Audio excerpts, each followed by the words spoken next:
তো এইটা দেখো, এই যোগনীকরণে হলো পাওয়ার যোগ, আর এটা দিয়ে ভাগ। অন্তরীকরণে কোনো ধ্রুবক লেখা হয়নি, কিন্তু এখানে এটা লেখা থাকবে। যদি অনির্দিষ্ট হয় তাহলে এটা কিন্তু লিখতেই হবে। উত্তর সেটা কোনো ইয়া নাই, জাস্ট ওটাকে বসে রাখবা, যেগুলো দেখো না ইয়াতে। d dx of e to the power x, e to the power x এর অন্তরীকরণ হয়, এইটাই থাকে এই ইন্টিগ্রেশনের ভাই। e to the power x এর যদি তুমি ইন্টিগ্রেশন করো তাহলে e to the power x ই থাকবে।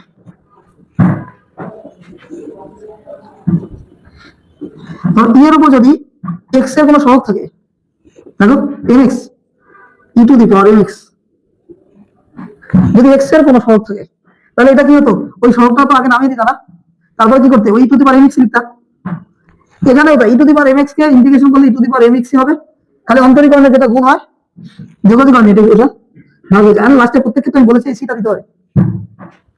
এইবার তুমি খেয়াল করো যে যদি তোমাকে অন্তরীকরণ যে কোনো কনস্ট্যান্টকে অন্তরীকরণ করতে বলা হতো তাহলে উত্তর কত হতো, ছিল। কিন্তু কিন্তু এই জায়গাতে যদি তুমি কনস্ট্যান্টকে ইন্টিগ্রেশন করো তাহলে জিরো হবে না, তাহলে এই কনস্ট্যান্ট তো কনস্ট্যান্টই থাকবে, তার সাথে এক্স হয়ে যাবে।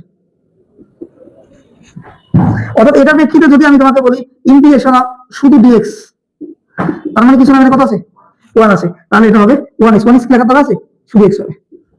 যদি আমি বলি ইন্টিগ্রেশন অফ টু ডিএক্স, তাহলে টু তো হবে, তার সাথে কত হবে, এক্স হবে। বুঝতে পেরেছো? ইন্টিগ্রেশনে এখানে অন্তরীকরণ যদি ধ্রুবক অন্তরীকরণ করা হয় জিরো, কিন্তু ধ্রুবক ইন্টিগ্রেশন করলে ধ্রুবক তো থাকবে, তার সাথে একটা চলক হয়ে যাবে, মানে যে চলকের সাপেক্ষে তুমি ইন্টিগ্রেশন করবে এই চলকটা বসে যাবে।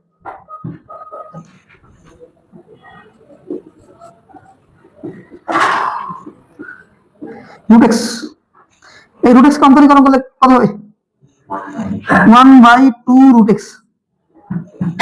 এখন নিয়ম হলো যে এই যে এইটার যে ফলাফলটা তুমি পাইছো এটাকে ইন্টিগ্রেশন করো, যদি 1/2 রুট এক্স কে ইন্টিগ্রেশন করো তাহলে উত্তর হবে রুট এক্স। বুঝা গেল? আর যদি এই টু যদি খেয়াল করো, এই টু যদি এখানে না থাকে তাহলে কিন্তু এখানে হয়ে যাবে, যদি 1/√x থাকে তাহলে 2√x হবে। কিন্তু যদি আবার কোশ্চেনে যদি তোমার কোশ্চেন থাকতে পারে তাহলে এটাকে করলে কি হবে, এমনটা থাকতে পারে না, এটাকে করলে কি হবে, এইটাকে করলে যেটা হবে সেটা হলো এইটা স্বাভাবিক সূত্র হবে, এটা পাওয়ার কত 1/2, তাহলে এটা হবে x টু দি পাওয়ার কত, হাফের সাথে 1 যোগ হয়ে যাবে এবং ওইটা দিয়ে ভাগ হয়ে যাবে পাওয়ারটা। তার মানে কত দাঁড়াবে, x টু দি পাওয়ার 3/2, নিচে তো 3/2, এটাকে যদি উপরে নিয়ে আসো কত হবে 2/3। তখন কিন্তু স্বাভাবিকই প্রথম সূত্র আমাদের করতে হবে না। ইন্টিগ্রেশনে যদি তুমি এই আকৃতিতে পাও তাহলে ডিরেক্ট সূত্র হবে, না হলে এটাকে পাওয়ারে ভেঙে তারপরে করতে হবে।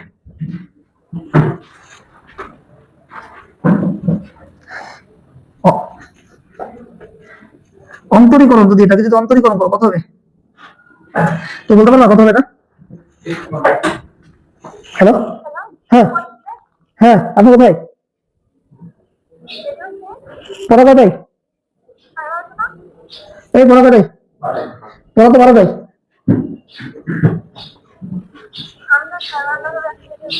তাড়াতাড়ি আসো। দেখো এটা এটা তো এক্স কত হবে, এ টু দি পাওয়ার এক্স, তারপর কত নন এ, তাহলে এইখানে যদি তুমি এইটাকে ইন্টিগ্রেশন করো এ টু দি পাওয়ার এক্স, তাহলে এটাও এ টু দি পাওয়ার এক্স হবে। কিন্তু একটা কথা তো ভাইয়া বলেছি যে যদি কেউ এখানে গুণ থাকে তাহলে এখানে কি হয়ে যাবে, ভাগ হয়ে যাবে, তার মানে নন এটা এখানে ভাগ হয়ে যাবে।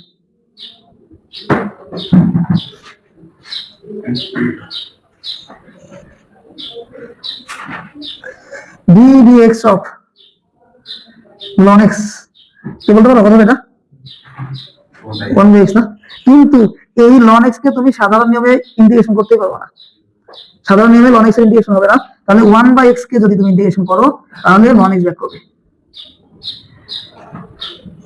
কারণ এমন নয় যেটা কোনোদিন করা যাবে না, ইন্টিগ্রেশন করা যাবে, কিন্তু বেসিক যে সূত্রগুলো তুমি শিখতেছো সেই সূত্রে ln x এর ইন্টিগ্রেশন হবে না।